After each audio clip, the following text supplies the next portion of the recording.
Okay, welcome to the deep dive. You've sent us your revision notes on, well, a really important topic, ovarian enlargement. Maybe you're prepping for something like the MSRA, or maybe you just want to, get a solid handle on this, whatever the reason. These notes you sent, they're packed with crucial stuff, but yeah, they can look a bit dense. So our mission today is basically to take this stack and turn it into a clear, high-yield deep dive. Help you cut through the noise and hopefully remember what really matters for revision. That's right. Ovarian enlargement is definitely something you'll encounter both in clinical practice and, yeah, it's tested. These notes seem to cover all the key bases, from what it is right through to management. So let's break down the information found right here. Let's unpack this then. The notes, they start with the basics. So what exactly is ovarian enlargement? Well, the core definition the notes give is an abnormal increase in the size of one or maybe both ovaries. But here's the really crucial bit right up front. It's not actually a disease in itself. Right, so it's not the diagnosis. Exactly. The notes really emphasize that enlargement is a sign, it's a physical finding, and it results from some other underlying condition. You could maybe think of it like a fever. It's a symptom telling you something else is going on deeper down. That difference is key, I think. Okay, yeah, symptom versus underlying cause. That makes perfect sense. And it immediately sets up why the next section here is so important. This is where it gets, well, really interesting. The notes list a whole bunch of things that can cause an ovary to get bigger. Can you walk us through the main culprits we need to know from this list? Okay, yeah, the notes give a pretty comprehensive list of causes or etiologies. To make it easier for revision, we can probably group them based on how they're listed here. First up, you've got cysts. These are really common. And the notes mention examples like functional cysts. They're related to the normal menstrual cycle, but also things like endometriomas and dermoid cysts, different types of tissue involved there. So cysts, big category, different types within it. Got it. Absolutely. The notes talk about ovarian tumors. And these can be benign, so not cancer, or they can be malignant, which is cancer. Benign or malignant tumors, okay. Then the notes highlight a couple of specific syndromes often linked with enlarged ovaries. There's polycystic ovarian syndrome, or PCOS. That involves hormonal and metabolic issues leading to those, characteristic multiple small cysts. And also ovarian hyperstimulation syndrome, OHSS. You usually see that as a complication of fertility treatments, where the ovaries just get overstimulated. Ah, okay.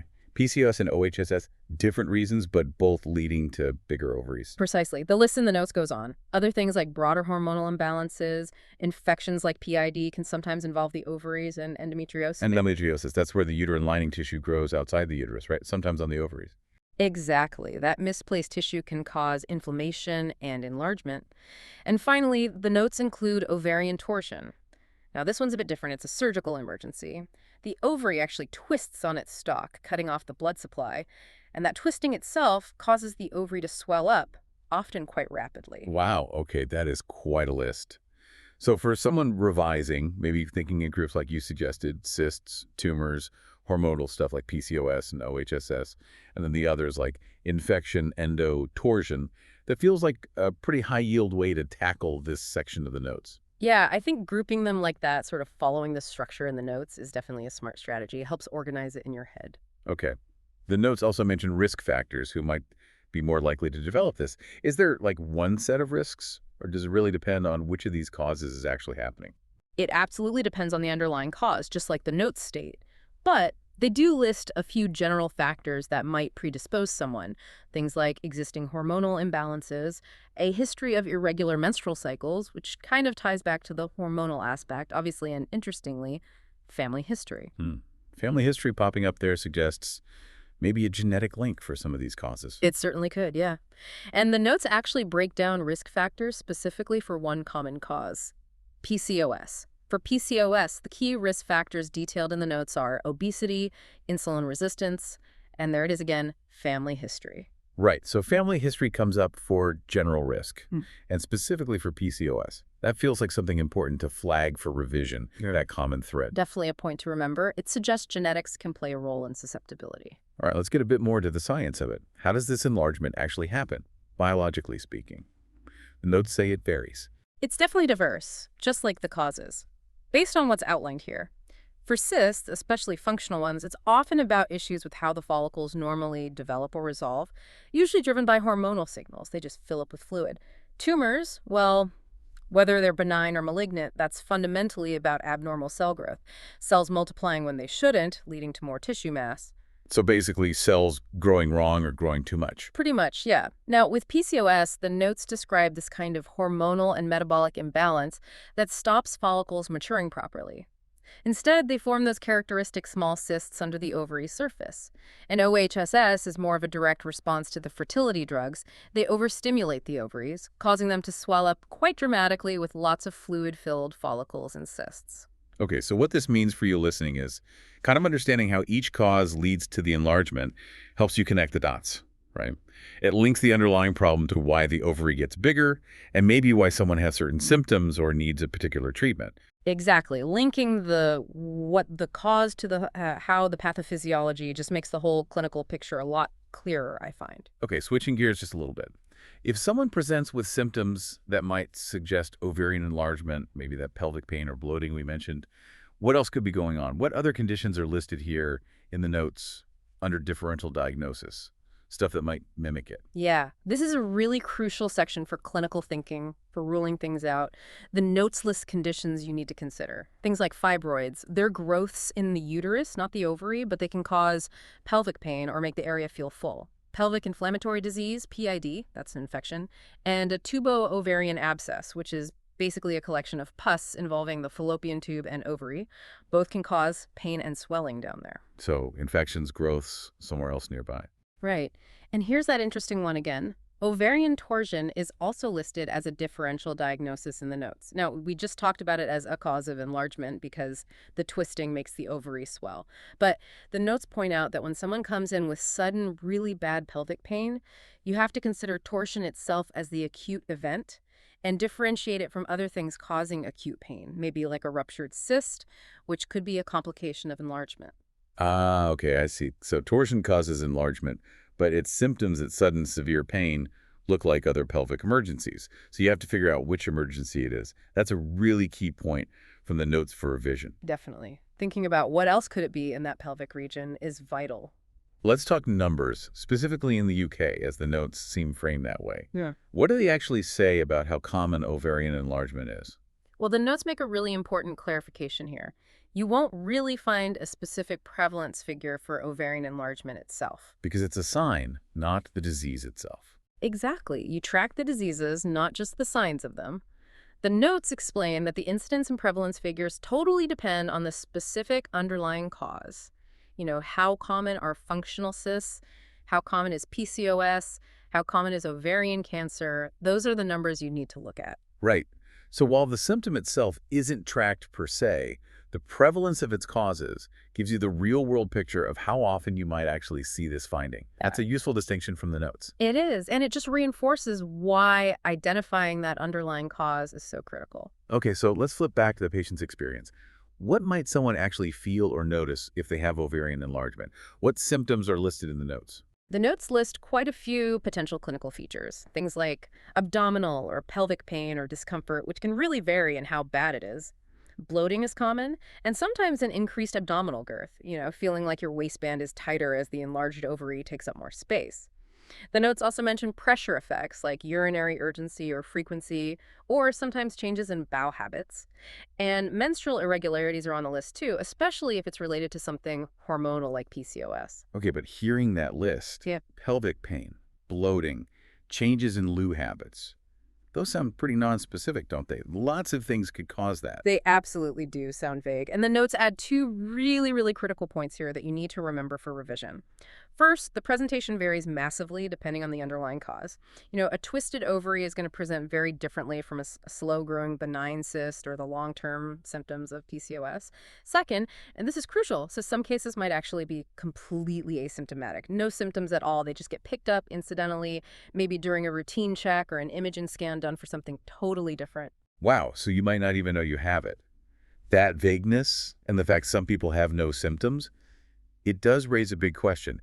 Given how nonspecific the symptoms are, how does that impact actually diagnosing the cause? Well, that vagueness is exactly why figuring out the underlying cause can sometimes be a challenge, and the notes sort of implicitly link this to the potential for delayed diagnosis of more serious conditions.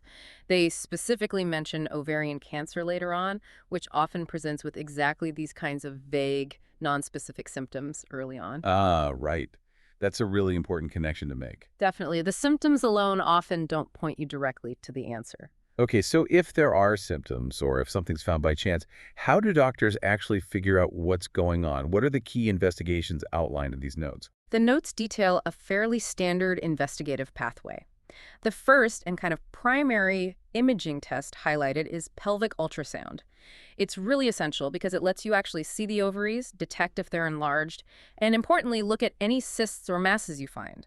The notes mention ultrasound's role in classifying cysts. Are they simple, which usually means benign, or complex, which might raise a bit more suspicion? Okay, so ultrasound is step one. Basically, have a look. Exactly. Then, if the ultrasound shows something that needs a closer look, or maybe it's unclear, additional imaging like an MRI or sometimes a CT scan might be used. They give more detail. Blood tests are also usually part of the workup mentioned in the notes. These can check hormone levels, really important for things like PCOS. And the notes also mention looking for specific tumor markers, giving the example of CA125. Ah, yes, CA125. That comes up a lot with ovarian issues, doesn't it? It does, yeah. Although it's important to remember, as the notes imply by calling it a tumor marker, not specifically a cancer marker, that it can be raised in ovarian cancer, but also in lots of benign conditions too. Even things like endometriosis or just menstruation can affect it. So it's just one piece of the puzzle, definitely not diagnostic on its own. And finally, the notes state that sometimes a biopsy or surgical exploration might be needed to get a definite answer, especially if all the other tests are inconclusive or look worrying. Okay, so it sounds like the notes lay out a kind of tiered approach for investigation. Mm-hmm. Start with ultrasound, maybe add more imaging, check the bloods, including markers like CA125, and if you still need answers, potentially get a tissue sample. Mm-hmm. That makes sense for revision ultrasound first? That's a really good way to summarize the investigative steps described in the notes, yeah. Right. So once it's identified, how is ovarian enlargement actually managed, say, in the UK, based on these notes? Well, the notes really hammer home that management is highly individualized. It absolutely has to be tailored based on the specific underlying cause, how bad the symptoms are, the patient's age, their general health, fertility wishes, all of that. So definitely no one-size-fits-all treatment plan. Not at all, no. The options listed range from watchful waiting, basically monitoring it, often used for small, simple-looking cysts that seem likely to be functional and might just disappear on their own. Then there are medications. These might be to manage symptoms, or perhaps treat an underlying cause like a hormonal issue or an infection. And finally, surgery might be necessary, perhaps to remove large cysts or tumors, or definitely in emergencies like torsion. The notes basically call it a tailored approach. And the notes also make specific points about age, right? That caught my eye when I was reading through. Yes, that's another really key takeaway for revision from this section. The notes highlight that for younger women, they sort of define this as under 35 if they have small, simple cysts on ultrasound. A conservative approach, like watchful waiting, is often okay, because functional cysts are just really common in that age group. However, for postmenopausal women, the notes state pretty clearly that any ovarian cyst found should prompt a referral for assessment. Okay, why the big difference after menopause? Well, it's because after menopause, those normal physiological functional cysts become much, much less common. Your ovaries aren't really cycling in the same way. So finding a cyst then raises the suspicion for other causes, including malignancy, much higher than it would in a younger woman who's still menstruating. And this links right back to that point the notes make about the vague symptoms and the risk of delayed diagnosis of ovarian cancer. The threshold for investigating is just lower in postmenopausal women because the background rate of benign functional cysts is so much lower. Ah, okay, that connection is really helpful, linking the age factor in management back to the symptom vagueness and that risk of delayed cancer diagnosis we talked about earlier.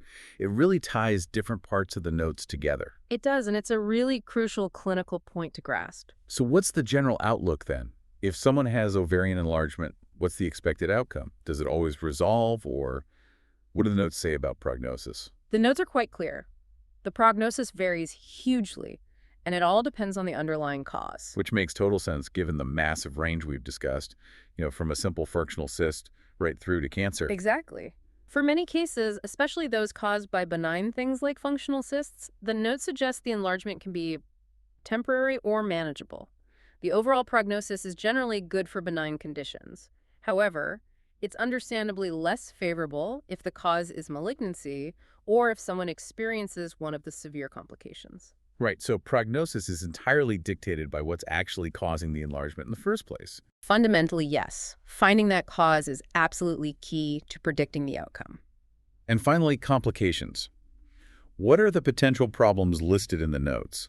What can actually go wrong if an ovary is enlarged? The notes list several potential complications, which kind of represent the more serious end of the spectrum. These include rupture of cyst, or maybe a tumor bursting open, which can cause sudden, severe pain and sometimes internal bleeding. Torsion of the ovary is another, like we discussed. The twisting cuts off blood supply. It's a surgical emergency, causes intense pain. Malignancy is listed, obviously, if the underlying cause is cancerous or if perhaps a benign condition undergoes malignant change. Depending on the cause and how severe it is, it can also impact fertility, so infertility is listed as a potential complication. And as we touched on before, OHSS itself is listed as a complication if the enlargement is due to that overstimulation during fertility treatment. Okay, rupture and torsion sound like pretty acute emergencies you'd really need to be aware of. They definitely are, and the notes mention that the severity of these complications can vary, again, based on the underlying cause, but they do represent the sort of more acute or serious long-term issues that can potentially arise from ovarian enlargement. So if we try and connect this to the bigger picture, understanding these potential complications really underlines why getting a timely diagnosis and the right management tailored to the specific cause is so critical. It's about trying to prevent these worse outcomes. Precisely.